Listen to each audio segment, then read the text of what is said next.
Good evening and welcome to News Tonight on Rajya Sabha TV. I'm Tina Jha. Before we go over to the headlines, Rajya Sabha TV appeals to all its viewers to stay safe from the COVID-19 pandemic. Wear face masks, wash hands and face regularly, and maintain physical distancing while stepping outside. Remember, these simple precautions are all that it takes to defeat the pandemic.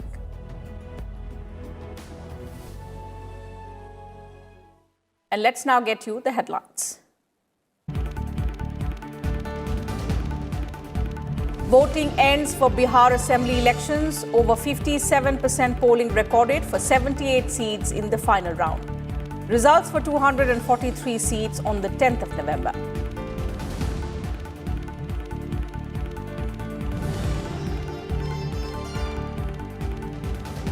Calling them India's biggest brand ambassadors, Prime Minister Narendra Modi tells IIT students, bring ease of living for poor, the nation will give you ease of doing business.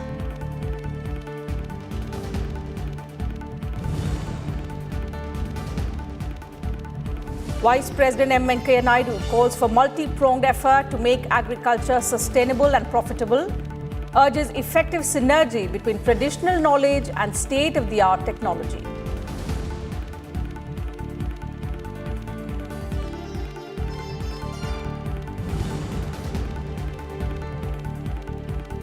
In its first launch since COVID lockdown, ISRO places Earth observation satellite EOS-01 and 9 customer satellites in orbit. EOS-01 to help agriculture, forestry and disaster management efforts.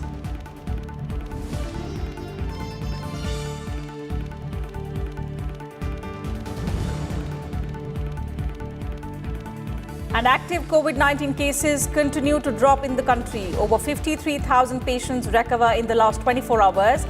Recovery rate goes up to 92.4%.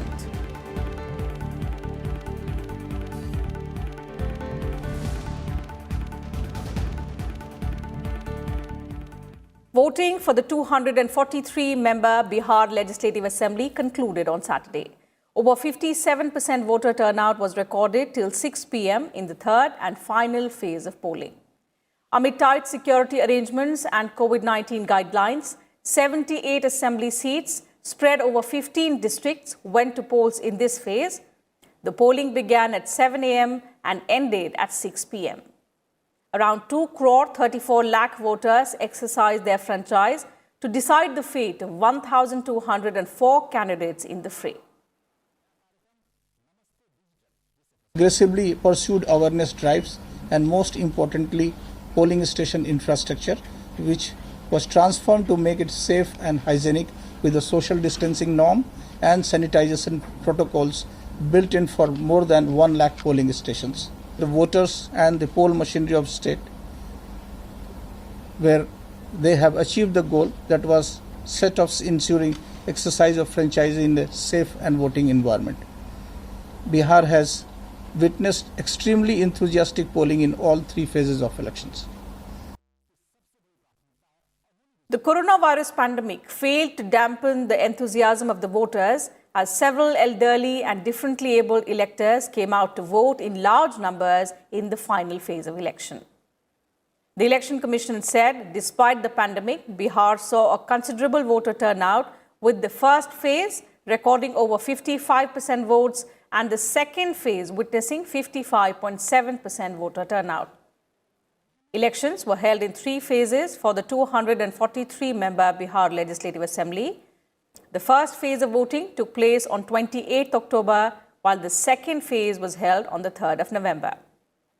The counting of votes for all 243 seats will be held on the 10th of November.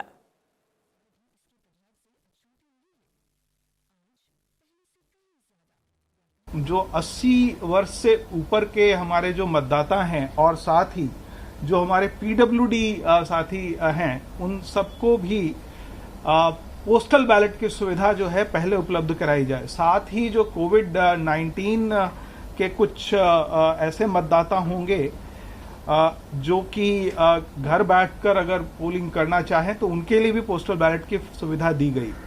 लगभग 52,000 ऐसे हमारे जो है 80 plus और PWD जो मतदाता हैं, उन्होंने इस सुविधा का उपयोग इस चुनाव में किया। Over 56.02% voter turnout was recorded in polling for by-election to Valmiki Nagar Lok Sabha seat on Saturday. Polling was also held along with the final phase of Bihar Assembly elections. 7 candidates are in the fray for this seat. Results for this will also be declared on the 10th of November. There was 91.54% polling in Manipur, where voting was held in 4 assembly constituencies spread over 3 districts. Over 1.35 lakh electorates will decide the fate of 11 candidates. The ruling BJP is contesting in 3 seats, while it is backing an independent candidate in the Lilong Assembly constituency. The opposition Congress fielded in all 4 assembly constituencies, while the National People's Party is contesting from Wangoi Assembly constituency. The rest are independent candidates.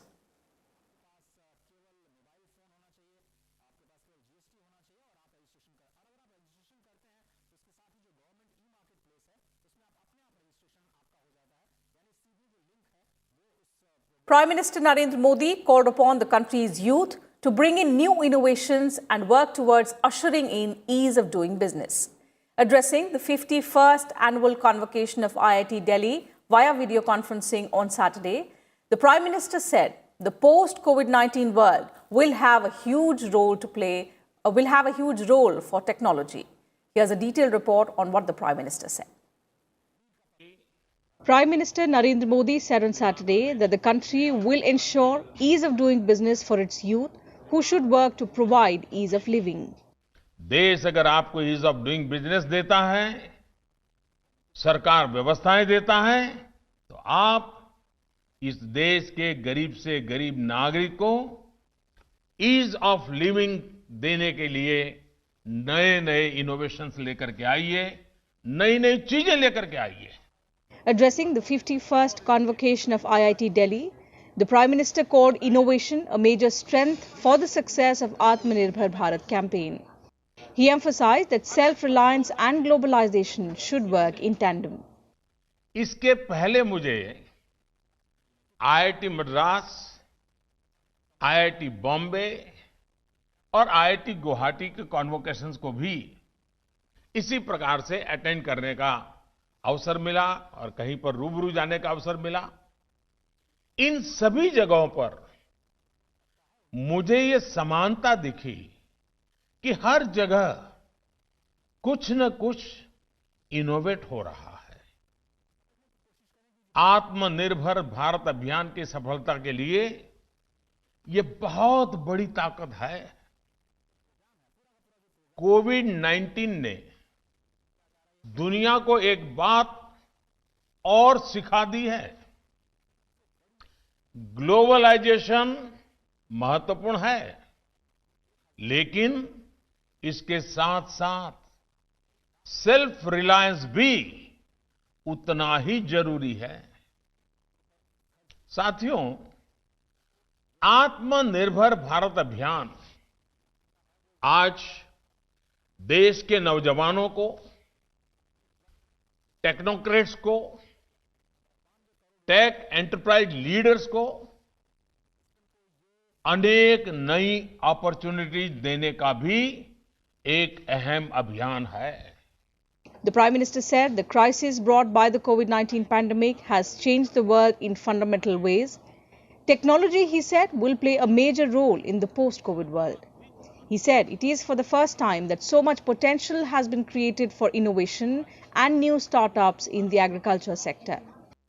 पहली बार agriculture sector में innovation और नए startups के लिए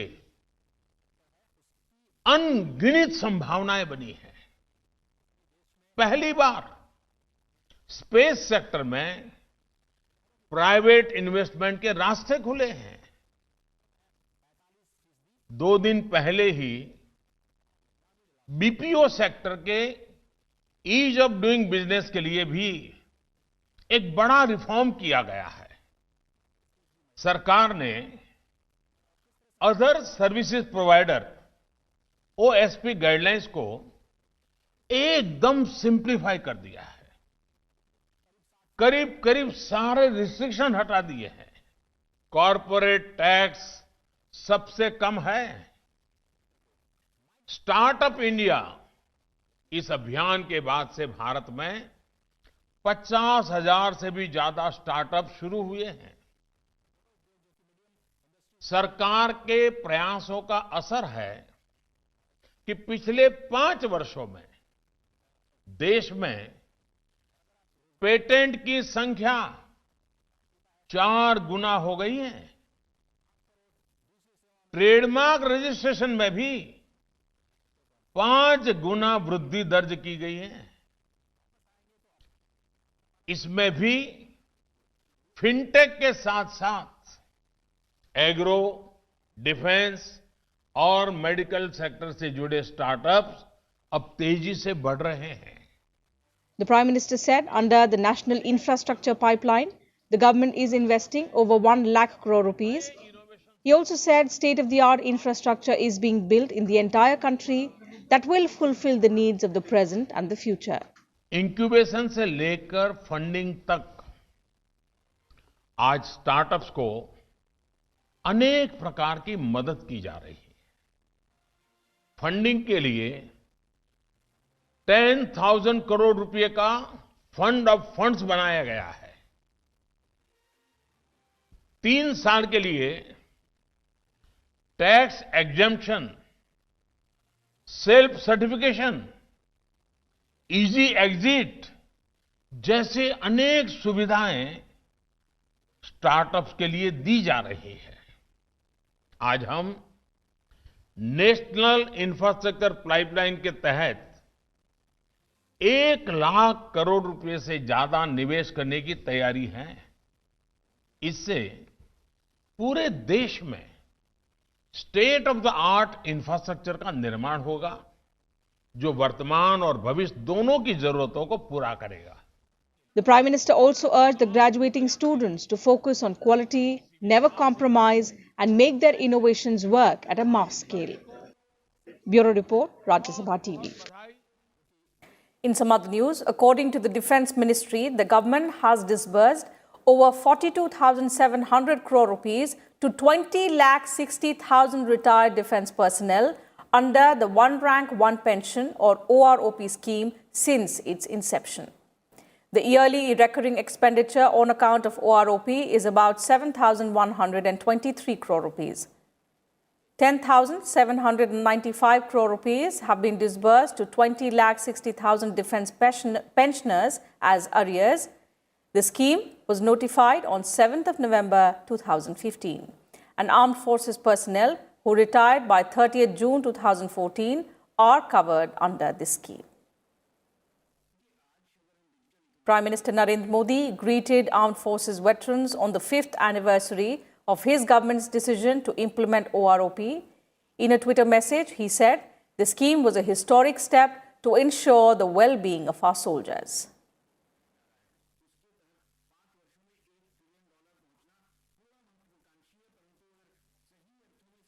Vice President M. Venkaiah Naidu on Saturday called for multi-pronged efforts to make Indian agriculture sustainable as well as profitable. Inaugurating the 120th birth anniversary celebrations of Acharya N.G. Ranga, the Vice President described him as a great freedom fighter, a farmer's leader, a social reformer, and an outstanding parliamentarian. The Vice President also called for bringing effective synergy between traditional knowledge and state-of-the-art technology. He expressed happiness that agriculture is one sector that has done well during the COVID-19 pandemic.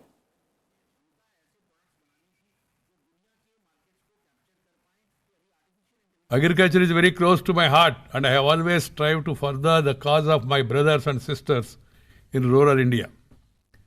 As we all know, India has been an agrarian economy.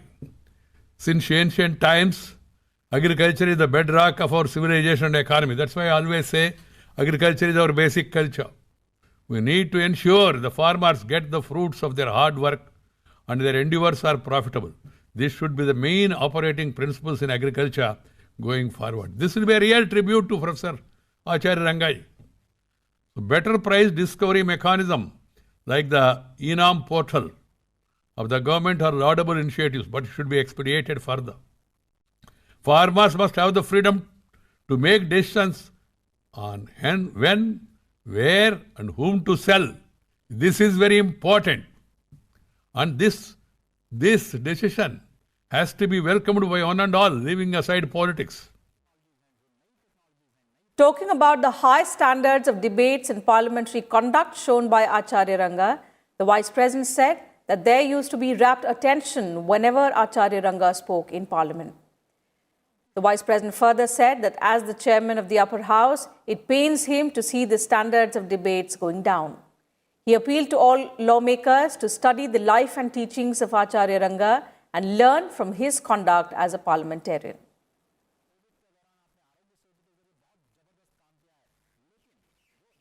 With the falling standards in public life, which are agitating the minds of the people, and also the problems of the agriculture community mounting, and also the lack of value system, parliamentary decorum and decency, it is time we visit the lives of the people like Acharya Ranga and try to imbibe those qualities.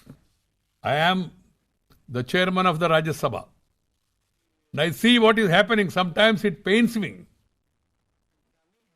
seeing what is happening in the Rajya Sabha.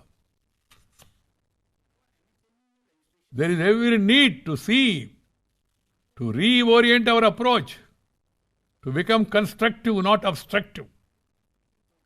We must all see to it the level of debates are raised. Discuss, debate and decide. Do not disrupt. Because disruptive politics will do harm to the country and the people. Yashwardhan Kumar Sinha was appointed as the new Chief Information Commissioner on Saturday. President Ramnath Kovind administered the oath of office to Sinha as the Chief Information Commissioner at a ceremony held at the Rashtrapati Bhavan. Sinha, who's 62 years old, will have a tenure of about 3 years as the CIC.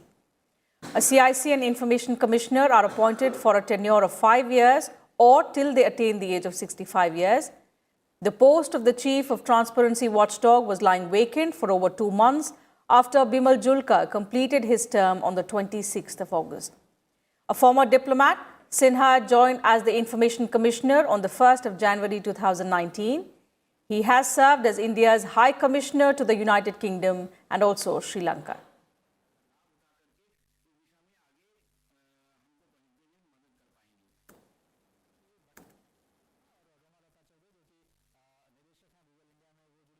In its first mission this year amid the COVID-19 pandemic, India successfully launched its latest Earth observation satellite, the EOS-01, and 9 customer satellites on board its polar rocket on Saturday.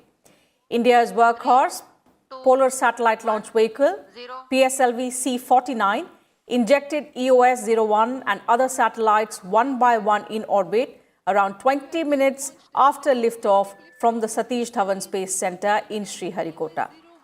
EOS-01 is intended for applications in agriculture, forestry and disaster management support.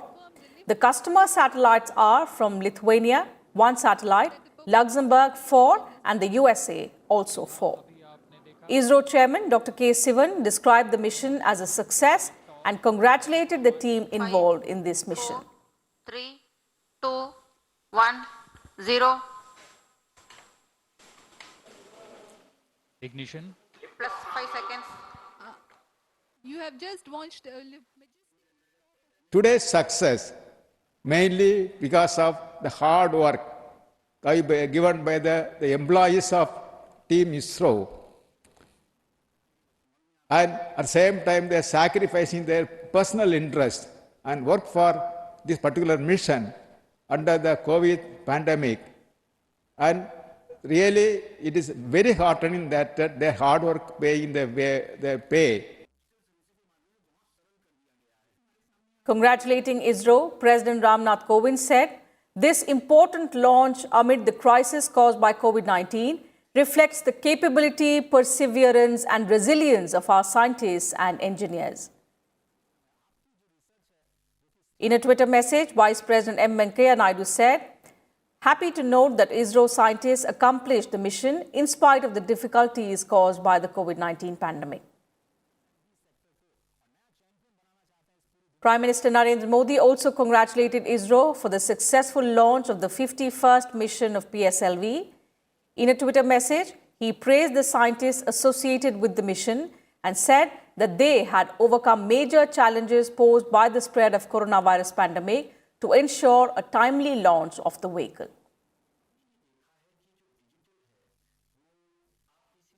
And with that, time for a short break here on News Tonight, but more news and updates will continue on the other side. Do stay with us.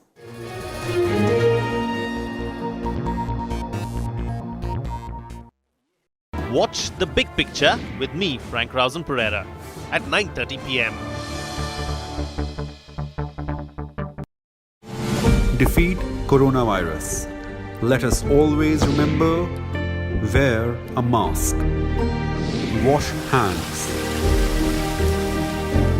Follow physical distancing. Together, we'll succeed.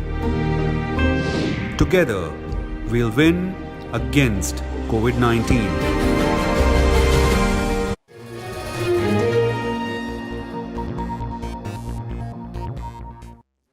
Welcome back. You're watching News Tonight. Time now for the COVID-19 situation in the country. India's daily new recoveries have been exceeding the daily new cases for the last 5 weeks. India's active caseload stands at 5,16,000 as on Thursday, comprising 6.11% of the total positive cases. India reported 50,356 new cases in the last 24 hours. 53,920 recoveries were reported in the same period, taking the recovery rate to 92.41%. The total cases have crossed 84,62,000, including 78,19,000 recoveries. 577 deaths were reported on Saturday, taking the total death toll in the country to 1,25,562. 11,13,000 samples were tested in the last 24 hours. India has so far tested a total of 11 crore 65 lakh samples.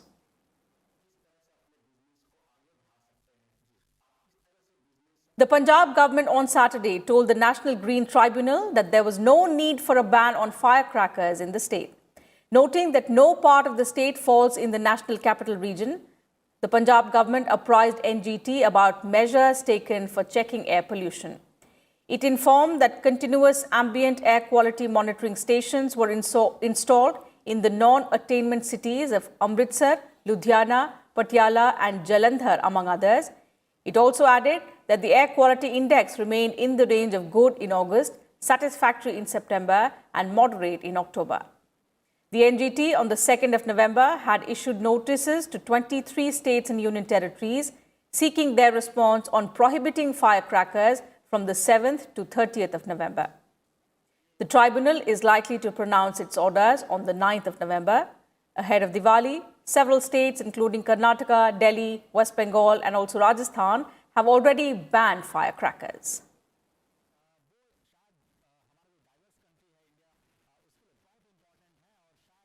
In a significant win for India at the United Nations, Indian diplomat Vidisha Maitra has been elected to the UN Advisory Committee on Administrative and Budgetary Questions, a subsidiary organ of the General Assembly. Maitra, who is the first secretary in India's permanent mission to the United Nations, obtained 126 votes in the group of Asia-Pacific states. The advisory committee consists of 16 members appointed by the General Assembly in their individual capacity. The committee examines the budget submitted by the Secretary General to the General Assembly.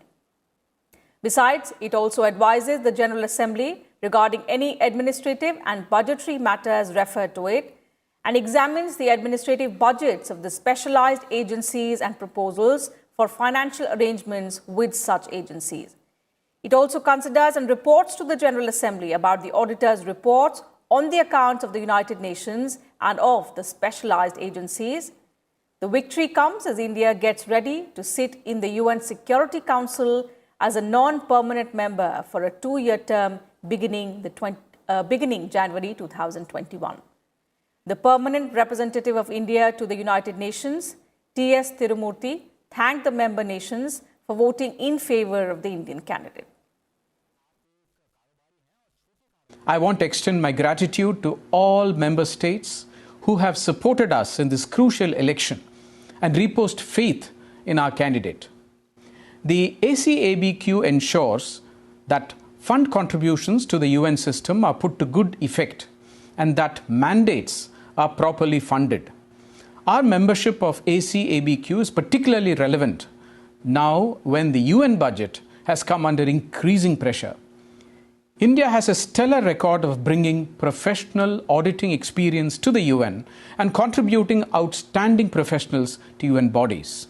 I am confident that Ms. Vidisha Maitra will bring an independent, objective, and much needed gender-balanced perspective to the functioning of ACABQ. The National Defence Academy held the passing out parade for 217 cadets of 139th Corps in Pune on Saturday. Indian Air Force Chief, Air Chief Marshal R.K.S. Bhadoria attended the passing out parade.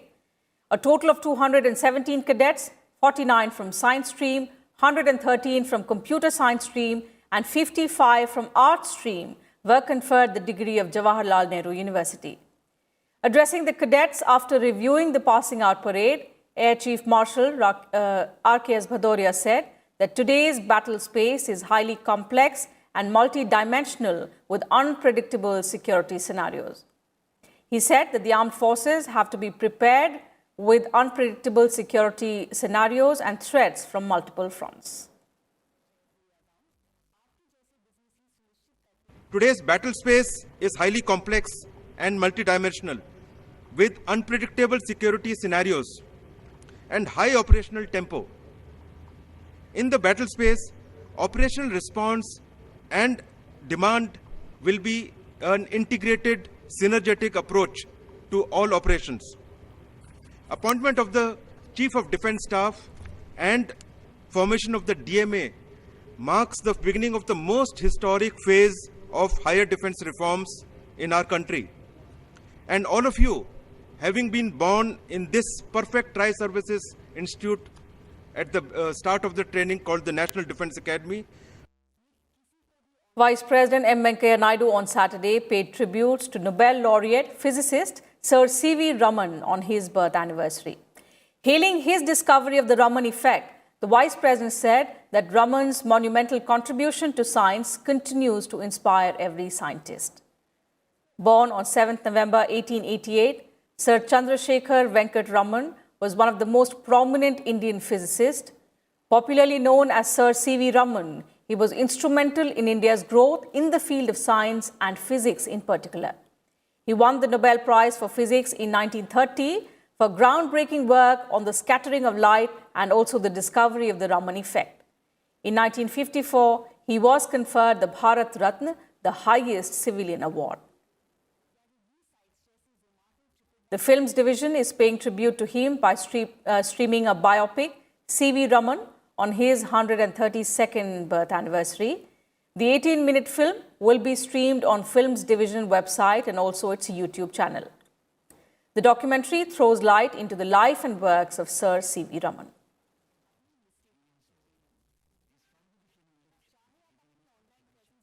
And that's it from us in this bulletin. But before we leave, we once again appeal to all our viewers to stay safe from the COVID-19 pandemic. Wear face masks, wash hands and face regularly, and maintain physical distancing while stepping outside.